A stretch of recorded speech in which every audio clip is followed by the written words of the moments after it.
Okay, thank you. Today we are going to start a new topic, pointer to function, right? But before that, yesterday at the end of the lecture, I had discussed two codes which are similar but have a different meaning. So on your demand, I'm just re again I'm discussing it. So please pay attention. There are two codes which look similar but they mean differently. Number one, star P in a square bracket, say 3. Right? 3 is not compulsory. We can write 4, 5, any number, any integer constant. And another code is star P parenthesis and in a square bracket 3. Right? So here, what do we mean by this code? Because here the square bracket has a higher precedence over indirection operator, that is dereference operator. This code will declare P as a array of is an P is n, क्योंकि आपने अभी अभी English सीखा है तो शायद मेरी गलती निकालोगे, is an array of 3 pointers.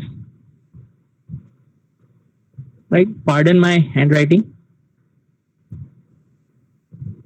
Right? And now here we know the parenthesis has highest precedence, highest priority. So when we write star P surrounded by parenthesis and in a square bracket 3, it does mean that P points to an array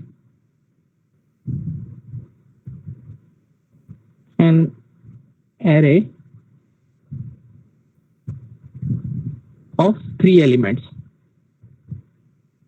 You can take screenshot of this or take a peek of this because I'm not going to include this in my slide. But I encourage you to read it in a book. In book, it is given. E. Bala Gurusamy, right? So the difference is this code star P square bracket 3 is array of 3 pointer, and this code says that P points to an array of 3 elements. This code we use to declare a pointer to 2-dimensional array, and this code we use to declare an array of pointers to handle table of strings or multiple strings, right? Okay, are you clear? Okay, Yes, sir. Shall I go ahead? Yes, sir. Okay, thank you. Have you taken the screenshot or something? Means you have a reference, right? Like this. So now let us start a new topic, pointer to function, right? It is possible you can assign address of a function to a pointer. We know up till now we know that that pointer can hold memory address. ये हमें पता चल चुका है. अब वो integer variable का भी एड्रेस ले सकता है, वो फ्लोट वेरिएबल का भी ले सकता है, कैरेक्टर वेरिएबल का ले सकता है, एरे का ले सकता है, आगे आएगा स्ट्रक्चर का एड्रेस ले सकता है. So similarly, the pointer can hold the address of a function. Now the question is, sir, how one can know that what is the address of a function? Means ये जानना तो पड़ेगा पहले कि फंक्शन का मेमोरी एड्रेस क्या है. So whenever we define our function, user defined function, right? The moment we write it, it is in a high level language, in a human language. We write for, if. ये हमारी भाषा है, but computer cannot understand. So the high level language code is converted into machine language, which is known as a machine object code, right? Compiler is used to convert the high level language code into machine language code.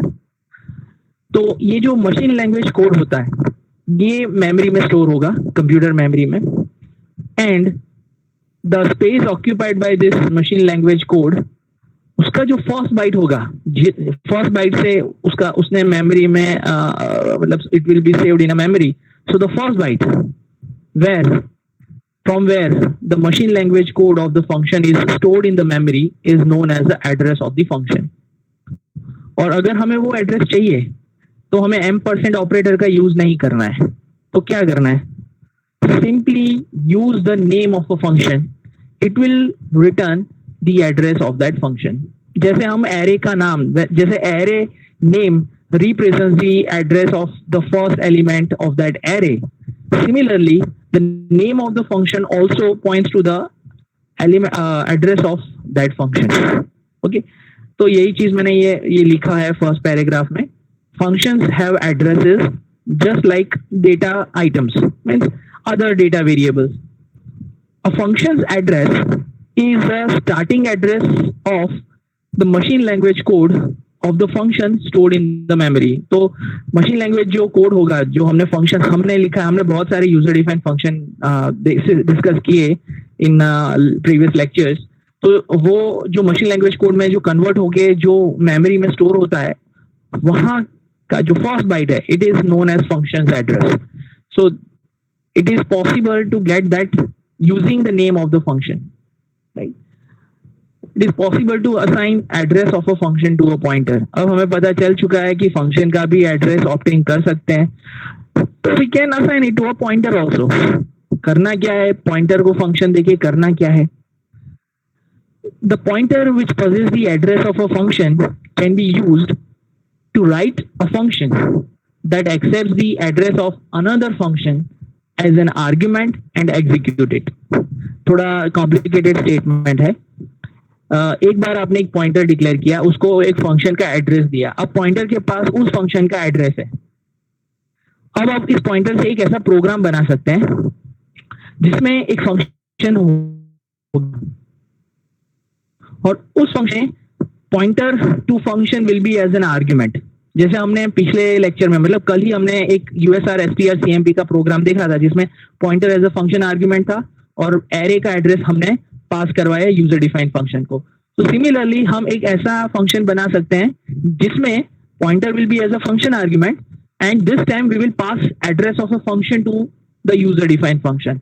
तो जैसे ही उस function का address user defined function जो हम नया बना रहे हैं उसके पास जाएगा, तो वो फंक्शन उस फंक्शन को कॉल कर सकता है और उसको एग्जीक्यूट कर सकता है. I hope you get some idea what I am trying to tell you, right? Similarly, just like a pointer as a function argument, we can pass address of the function to the user defined function, right? Okay, just hold up on it if you are not getting anything. जैसे जैसे slides आगे जाएंगे आपको सब समझ में आ जाएगा. Okay, so first the most important thing which I should discuss, how to declare a pointer which can hold the address of a function. तो syntax क्या होना चाहिए pointer का जो एक फंक्शन का एड्रेस होल्ड करेगा? So let us see the syntax. Okay, this is general form. First of all you will write data type of a value which is written by that function. Then a pointer name. यहाँ पर हम कोई भी नाम ले सकते हैं which should follow the rules of identifier, and because we have written star so it will become a pointer name, right? And then there will be a list of the argument. अब ये argument का जो list होगा वो similar होगा उस function जैसा जिसका एड्रेस हम इस पॉइंटर को देंगे, right? So let us go ahead. For example, suppose this is a function. Hypothetically assume I am going to use a user defined function having name test which returns an integer value and it has one argument, an integer argument. मतलब ये जो function है, it can receive some integer value and then it process it and returns some integer value, right? तो मुझे एक pointer चाहिए जो इसका एड्रेस होल्ड कर सके. तो वो कैसे लिख सकते हैं हम? No need to say something or anything, right? Only just replace the name of the function and that's it. Of course, you should surround the pointer name with the parenthesis, right? there is no difference in the code except the function name should be replaced with pointer name. अब ये pointer declaration ये it does mean that PTR is a pointer which can hold address of a function which can receive any integer value and returns an integer value. मतलब ऐसा जरूरी नहीं है कि ये जो पॉइंटर डेक्लेरेशन है ये सिर्फ और सिर्फ टेस्ट का ही एड्रेस ले सकता है. It can take address of any function which has one argument which is integer and it returns an integer value. हम दूसरा फंक्शन बनाए अगर उसमें भी एक आर्ग्यूमेंट इंटीजर हो और वो भी इंटीजर वैल्यू रिटर्न करवाता हो तो उसका एड्रेस भी इस पॉइंटर को दे सकते हैं. Right. Okay. Are you clear up to this, everyone? Yes, sir. Okay. The response was very late, but at least it is there. Okay. So next, the same statement I have said. PTR is a pointer variable pointing to the function that returns an integer value and takes a data item of type integer as its argument. The same thing मैंने लिखा हुआ है, मैं बोला हूँ. अब हमें सीधे डिले किए बिना एक प्रोग्राम डिस्कस करना चाहिए और उसके बाद हम डिस्कस करेंगे कि what are the advantages to have a pointer to function. Right. Okay. So here please read the title of the program. This program is a little bit longer, so we should understand first what are the objectives to write this program. Write a program that uses a user-defined function to obtain largest and smallest numbers from given integer array. मैं यहाँ पर अपना ही statement correct करूँगा. In this program, we will make two user-defined functions. One user-defined function will find out the largest value from an integer array. Another user-defined function will find out the smallest value from the given integer array. तो ऐसा एक programme हमें बनाना है जो दो user defined function को use करेगा, एक इंटीजर एरे रीड करेगा और उसमें से लार्जेस्ट वैल्यू और स्मॉलेस्ट वैल्यू प्रिंट करवाएगा और उसके लिए separate user defined functions use होंगे. Now the addition of the over this is program should use pointer to function for function calls. मतलब लार्जेस्ट और स्मॉलेस्ट दो फंक्शन हम बनाएंगे लेकिन उसको कॉल करवाने के लिए we will use pointer to function. We will not use name of the function but we will use pointer to function. नाम का यूज नहीं करेंगे, पॉइंटर टू फंक्शन का यूज करेंगे. राइट. वैसे नाम का यूज करोगे वो भी पॉइंटर टू फंक्शन ही है. Right. Okay. So by default two header files are there. Now first function which we are going to use in our program, its declaration is given here. The function name is large. It will be designed for identifying the maximum value from an integer array. array बोल रहे हैं हम तो इसका मतलब ये है कि एक से ज्यादा वैल्यूज होंगी और उसमें से सबसे लार्जेस्ट वैल्यू हमें आइडेंटिफाई करना है. And this function has two arguments. Now can anyone elaborate which are they?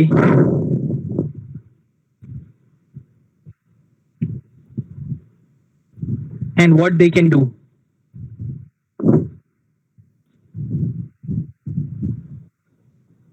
Sir, it can receives the integer value and returns the integer value. Partially you are correct. दो argument है, सिर्फ एक argument नहीं है. Of course, it receives integer value, but along with that, there is another argument also.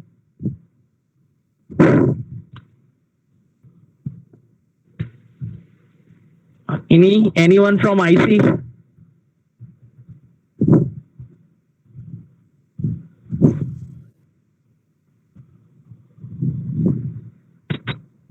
Okay.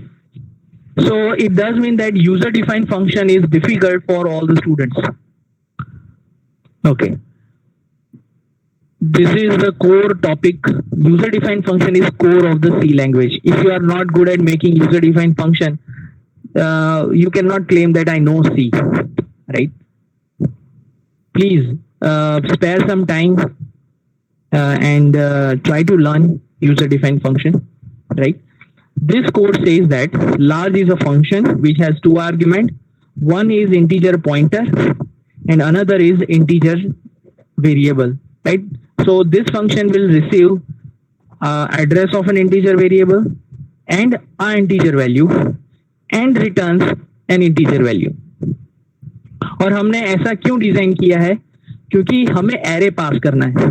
User defined function को array, जो calling function होगा हमारा मेन फंक्शन, उसमें हम एक एरे रीड करवाएंगे.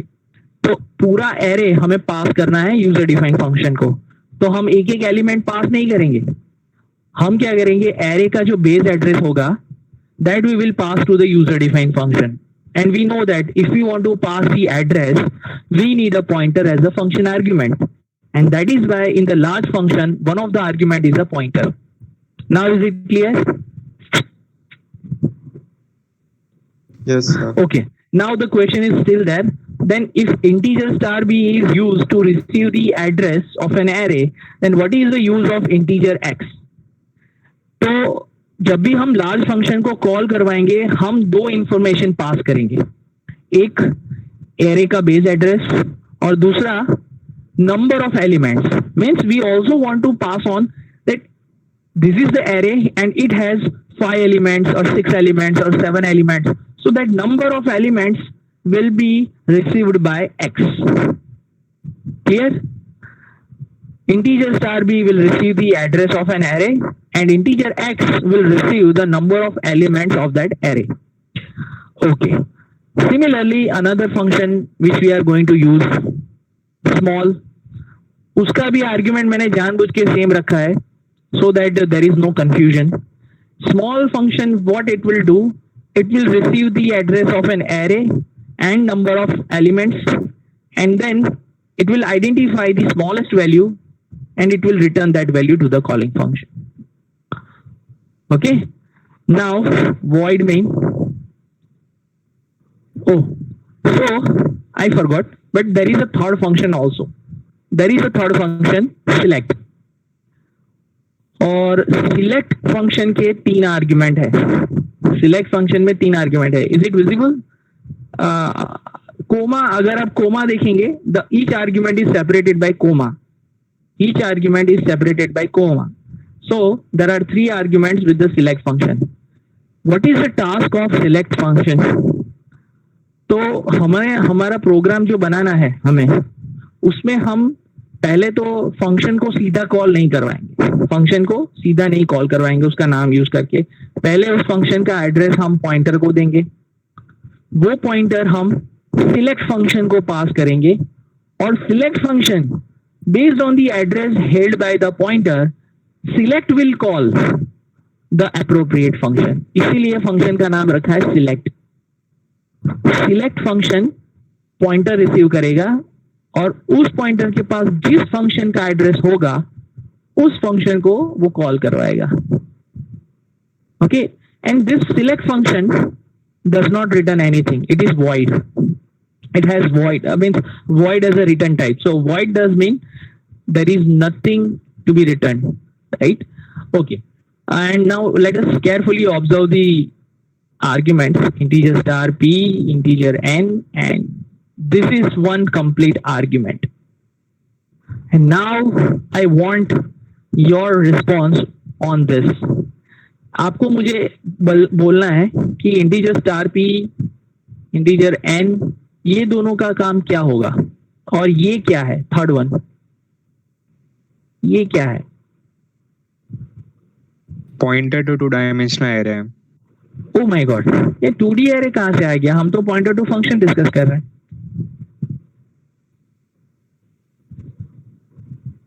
जस्ट रिलैक्स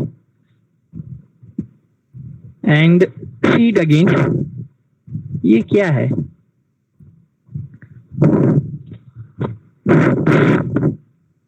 आईसी डिपार्टमेंट में से कोई बच्चा बोलेगा कि उनके पैरेलल क्लास चल रहे हैं किसी और सब्जेक्ट के?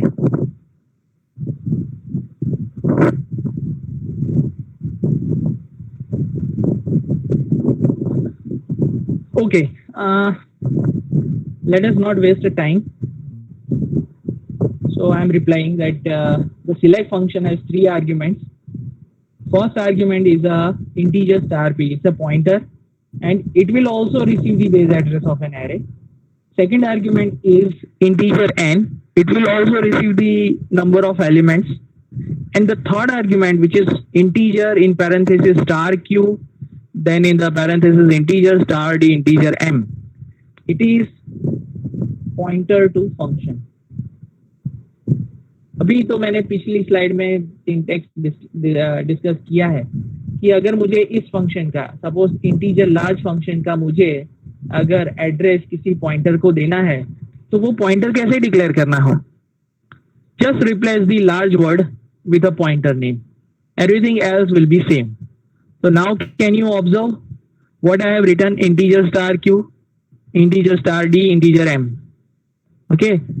So q जो है, it's a pointer which can hold the address of any function which has two arguments. One pointer, integer pointer, and another one is integer data item.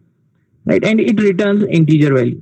तो ये Q pointer can hold the address of large as well as small, दोनों का address वो hold कर सकता है, लेकिन not at a time both, at a time only once. Okay okay. If you are clear about this three declaration, shall I go ahead?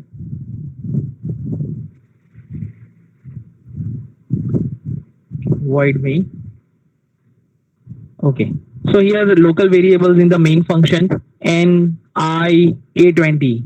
N is a normal integer variable, I is an increment variable, a20 is a declaration of an array, integer array having 20 elements, right? And now what is this? अब तो कोई बोल दो या फिर मैं एक एक को पकड़ के पूछूं? सर ये पॉइंटर टू फंक्शन है जिसका फंक्शन, अरे पॉइंटर नेम है ptr. Will you please repeat? Sir ये पॉइंटर टू फंक्शन है जिसका मतलब, सर वो आपने अभी जो सिंटैक्स बताया था ना, तो हाँ, उसमें हाँ. जो आईएनटी और डेटा टाइप है, स्टार पीटीआर में जो पीटीआर है वो पॉइंटर नेम है. हाँ. और बाकी के इंटीजर स्टार है और इंटीजर एन वो है, वो आर्ग्यूमेंट है. Okay. Okay. Very good. So this is a declaration of a pointer which can hold the address of a function which can receive a pointer and an integer value and returns an integer. Right? Okay. So somewhat you are correct. No, you are absolutely correct. So we have a pointer to function. We have declared an array and two more integer variables. Now after CLR SCR, let us read. Okay, first of all, we will ask to the program user. User will be asked that for how many number of elements he wants to do the data entry, right? So the message will be enter number of elements, and the user will enter.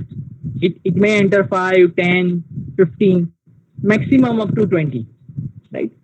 Once the number of elements are entered, the n variable, it is an n variable which has that number 10 or 20 or 15, whatever, between 0 to 20, right? Now using this n, we can control the loop, enter values for I equal to 0, I is less than n, I plus plus. तो ये loop तब तक घूमेगा जब तक सारे elements की entry नहीं हो जाती, और n will represent the number of elements for which user want to do the data entry. And inside the loop we have a scanf function, scanf %d a plus I. अब इस code के साथ किसी को problem है, मतलब ये सही है आपके हिसाब से या ये गलत है?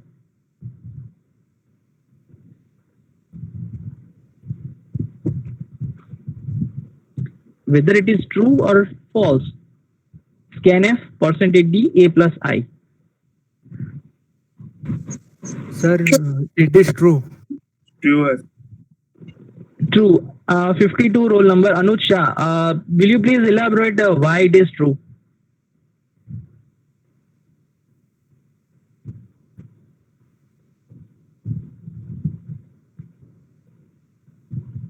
See, I'm not trying to uh, take you down, but I just want to know that how much you have grabbed in these lectures. I mean, if it is true, then why you are saying true?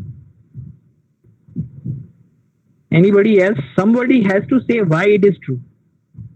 Sir, I think so. Ampersand cannot come. Sorry, I didn't hear. A is a string, Okay, so ampersand will not come. A is a string. Right now, A is a integer array.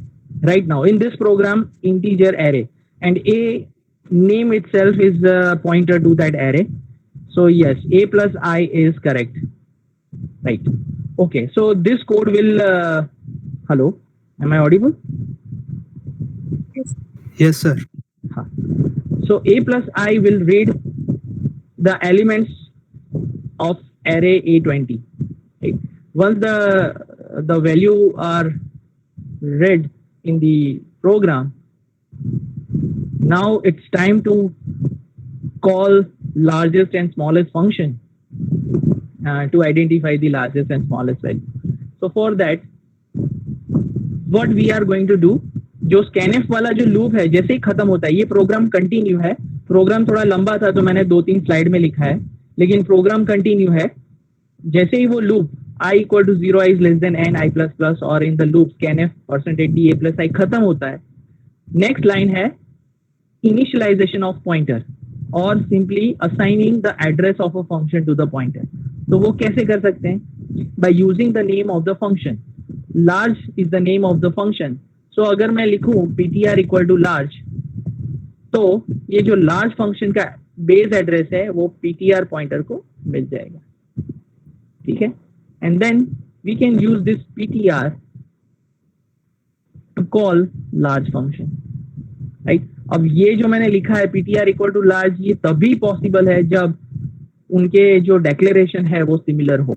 Similar होना ही चाहिए. जैसे कि यहाँ पर आप देख सकते हैं जो ptr लिखा हुआ है, देखो ptr लिखा हुआ है और ये जो लार्ज लिखा हुआ है वो दोनों में सिमिलरिटी है. उनके आर्ग्यूमेंट सेम है, उनकी रिटर्न डेटा टाइप भी सेम है, तो ही ये पॉसिबल है, तो ही आप p इक्वल टू लार्ज लिख सकते हैं. Okay. ये मस्ट है.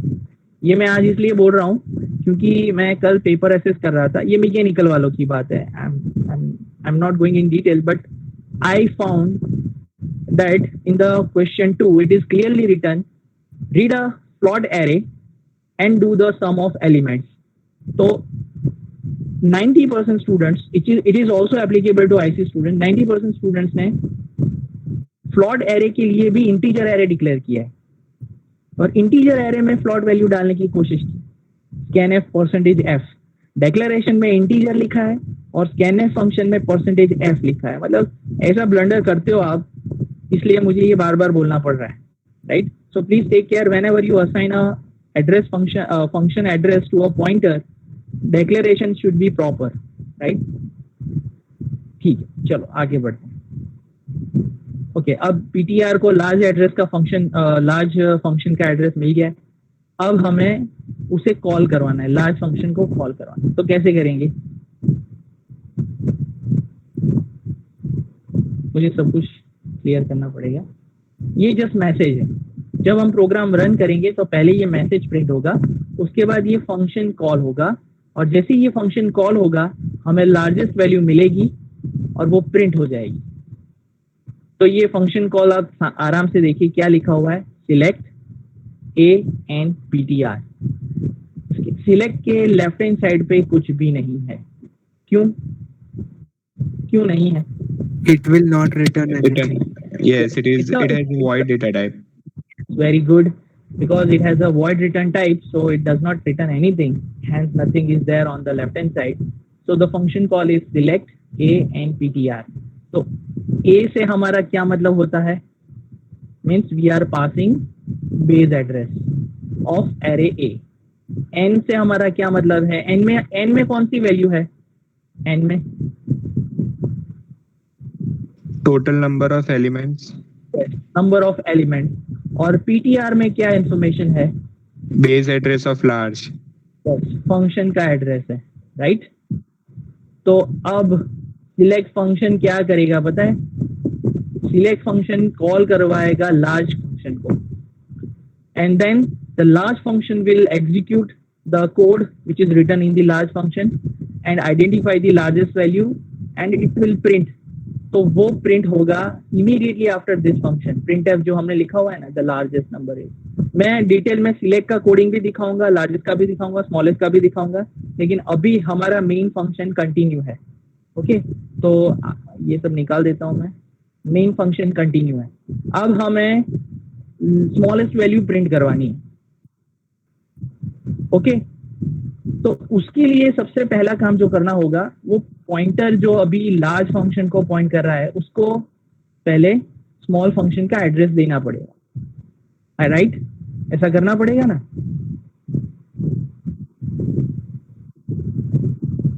Okay, I was waiting for yes but चलेगा.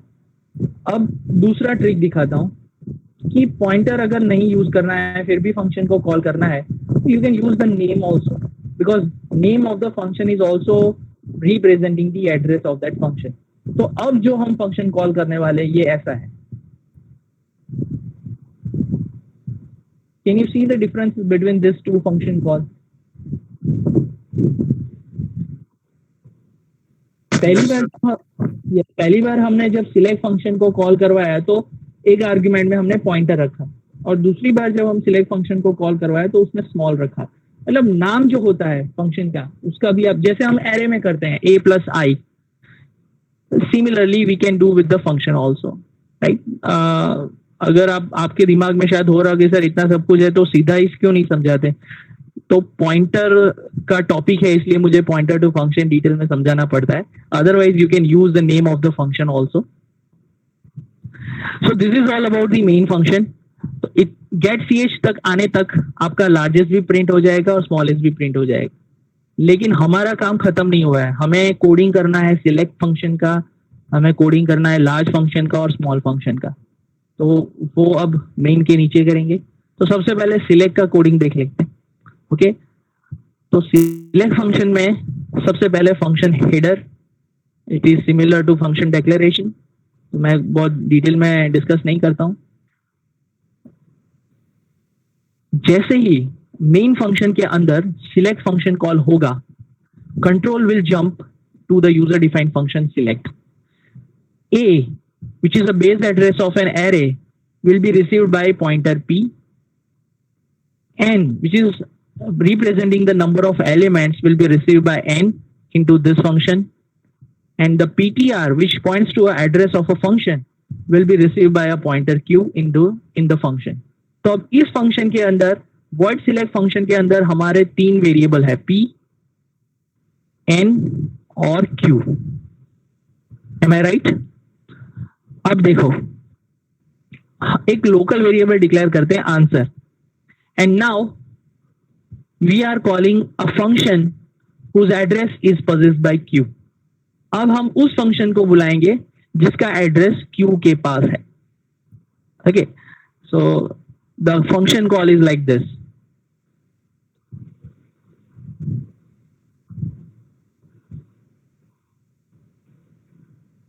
मैं कोई टेक्निकल इश्यू नहीं है, मैं जानबूझ के पॉज ले रहा हूं ताकि आप पढ़े स्टेटमेंट को.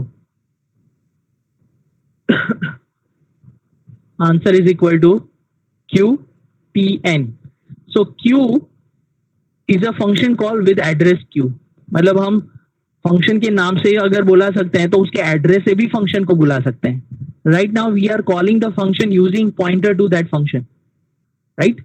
q जो पॉइंटर है उसके पास जिस फंक्शन का एड्रेस है वो कॉल होगा by passing to it address of an array which is right now held by p and number of elements which is held by n, right?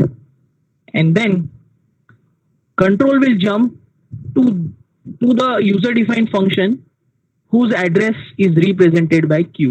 अब यहां से फिर से कंट्रोल जंप होके वहां चला जाएगा जहां पर वो फंक्शन का कोडिंग होगा जिसका एड्रेस q के पास है. और फिर वहां जाके वो फंक्शन एग्जीक्यूट होगा, वो अपना काम खत्म करेगा और जो भी आंसर होगा वो उस फंक्शन में से रिटर्न होगा और वो आंसर को मिल जाएगा। तो अगर क्यू के पास लार्ज फंक्शन का एड्रेस है तो रिटर्न जो वैल्यू होगी वो लार्जेस्ट वैल्यू होगी, और अगर क्यू के पास स्मॉल फंक्शन का एड्रेस है तो रिटर्न वैल्यू स्मॉलेस्ट वैल्यू होगी और वो आंसर को मिल जाएगी और वो हम प्रिंट करवा लेंगे। And that is why we don't return anything to the select function. हम सिलेक्ट को वॉइड रखते हैं क्योंकि जो भी आंसर हमें प्रिंट करवाना है उस फंक्शन के अंदर ही प्रिंट करवा देते हैं। So this is the code of the select function. 3 line का कोड है बस। ओके अब आगे बढ़ना है। अब सिलेक्ट का हो गया, अब हमें लार्ज और स्मॉल फंक्शन का कोडिंग देखना है। राइट, एक सेकेंड, कुछ मैंने प्रोविजन करके रखा है। क्या लिखा है? This is large, this is small.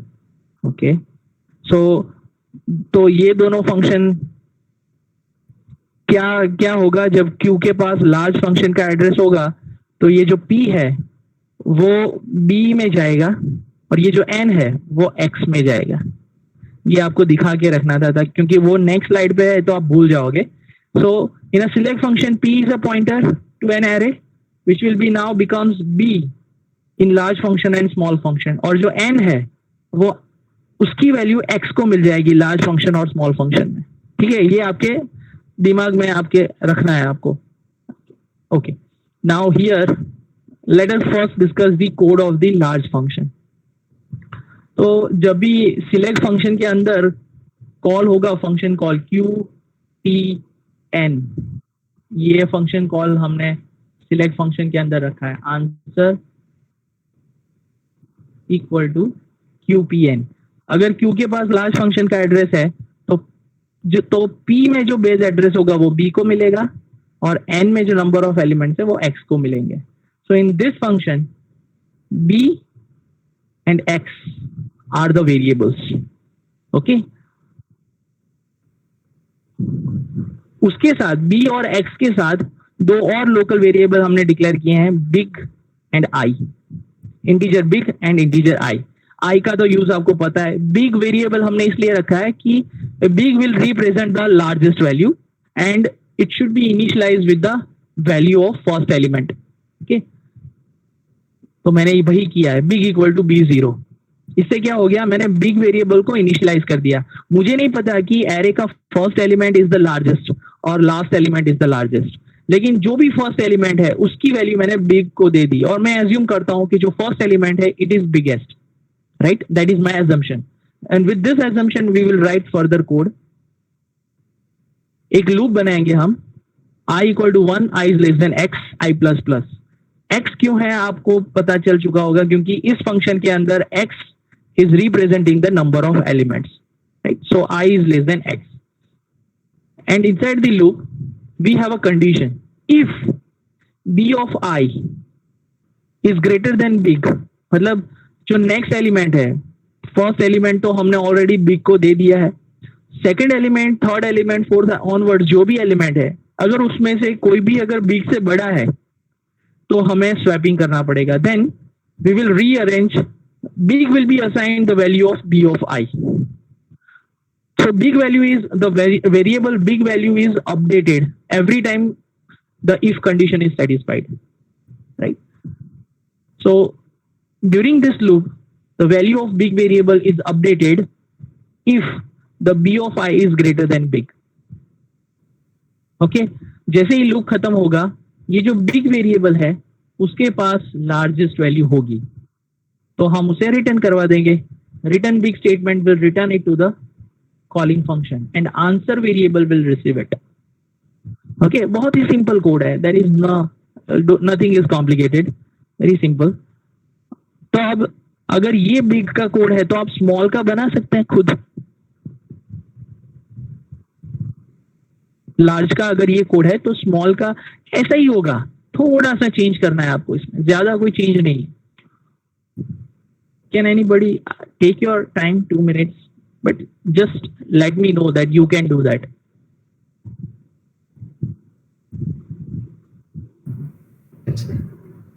Sir try करें। हाँ हाँ, ऑफ कोर्स, मतलब पूरा टाइप करके रन मत करना सिर्फ मुझे वर्बली बताएं।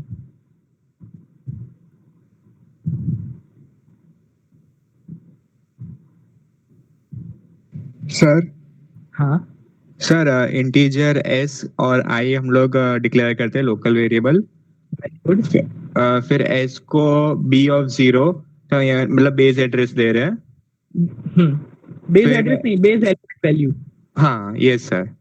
फिर फॉर लूप के अंदर i equals to n, i should be less than और less than 1, i minus minus. तो उसमें तो रिवर्स में जाएगा।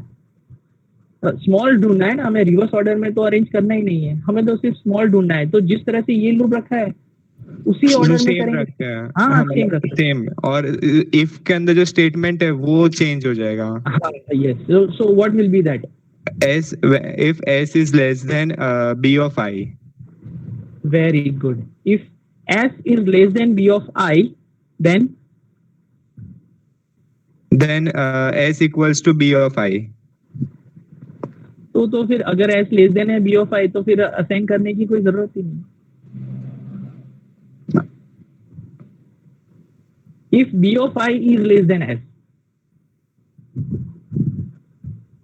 आप थोड़ा करेक्ट बोले, लेकिन कंफ्यूजन आपने ये बोला कि s is less than b of i, आप ऐसा बोले तो फिर स्वैप करने की जरूरत नहीं है, because s is already less than b of i। You should say b of i is less than s, then s is equal to b of i. But it's a great effort. It's a great effort, and I always observe that Preet replies the answer, but it doesn't mean that other students should not come up and reply. मैं दोबारा भी किसी और को सुनने के लिए तैयार हूँ, अगर कोई और फिर से बोलना चाहता है। There are 100 students, चलो 3 तो मैं ही हूँ, 97 स्टूडेंट है। 110 से शुरू किया था, मेरे शेयर का भाव बढ़ गया, घट गया। जब मैंने लेक्चर शुरू किया था तो 110 बच्चे थे, अभी 100 हो गए, 10 भाग गए मतलब, तो शेयर प्राइस डाउन हो गया। कोई बात नहीं, चलो। तो स्मॉल का मैं आपको कोड दिखा देता हूँ, उसको मैं डिटेल में डिस्कस नहीं करूंगा।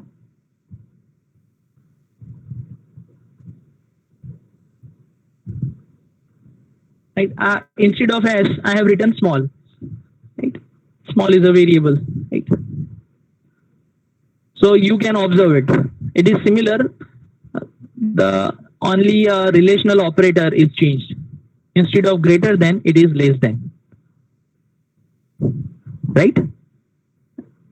So we will run this program, but you should have a question. Sir, आपने इतना मगजमारी किया, इसका क्या फायदा होगा?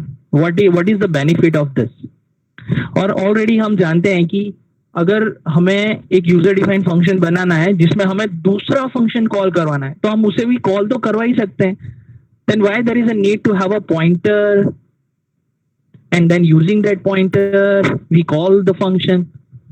So there are two things which you should keep in mind. This type of programming जहां पर हमने सिलेक्ट फंक्शन को यूज किया और फिर बिग को बुलाया, सॉरी लार्ज फंक्शन को कॉल करवाया, फिर स्मॉल को कॉल करवाया, तो ये एक स्ट्रेटेजी है, programming strategy. Many time what happens, the program contains multiple mathematical equation. अब मैं थोड़ा टेक्निकल हो रहा हूँ। Many times we have to write a program where multiple mathematical equations are required, right? और भले ही वो एक से ज्यादा मैथमेटिकल इक्वेशंस हो, लेकिन majority input values are same, सिर्फ एक या दो वैल्यू चेंज हो जाते हैं और उससे वो मैथमेटिकल इक्वेशन थोड़ा अलग हो जाता है।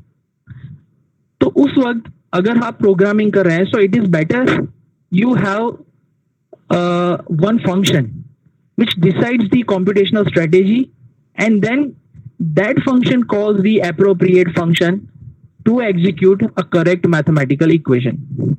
मतलब मैं क्या कह रहा हूं कि अगर 10 मैथमेटिकल इक्वेशन है तो हर एक मैथमेटिकल इक्वेशन का एक यूडीएफ बनाइए, एक यूजर डिफाइंड फंक्शन बनाइए, और उसमें से जो काम का इक्वेशन है, जब यूजर उसको रन करेगा और उसको जो मैथमेटिकल इक्वेशन वाला फंक्शन चाहिए उसे कॉल करवाने के लिए एक और फंक्शन हो जो पहले सारे इनपुट वैल्यूज ले, then that function decides okay which function I should call, and accordingly that function will be called and it will be executed.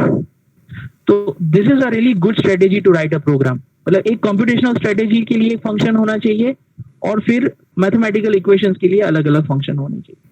It's just like simple example, अगर आपको एक घर कंस्ट्रक्ट करवाना है, एक हाउस अगर आपको बनाना है, तो उसमें आप एक कॉन्ट्रैक्टर को रख लीजिए, एक कॉन्ट्रैक्टर को, and then you tell him that this is my architect design, this is my drawings, and now you build it up, you arrange the mason, you arrange the carpenter, you arrange the interior designer, you arrange the people who will do the painting and everything, right?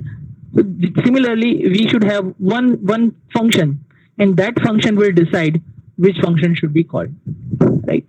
So and this is also possible by using the name of the function. तो pointer to function का काम क्या है? तो मैंने आपको पहले भी बोला था कि जब भी कोई प्रोग्राम आप बनाएंगे जिसमें डायनेमिकली मेमोरी एलोकेट हो, जब प्रोग्राम रन हो तभी मेमोरी एलोकेट हो, तो उस मेमोरी का कोई नाम नहीं होगा, उसे एक्सेस करने के लिए आपको पॉइंटर ही चाहिए. तो पॉइंटर के थ्रू ही आप उस मेमोरी को एक्सेस कर सकते हैं. तो ये दोनों का कॉम्बिनेशन करके आप एक अच्छा प्रोग्राम बना सकते हैं, where the program when runs provides the memory dynamically and then the computational strategy is provided to call the appropriate function.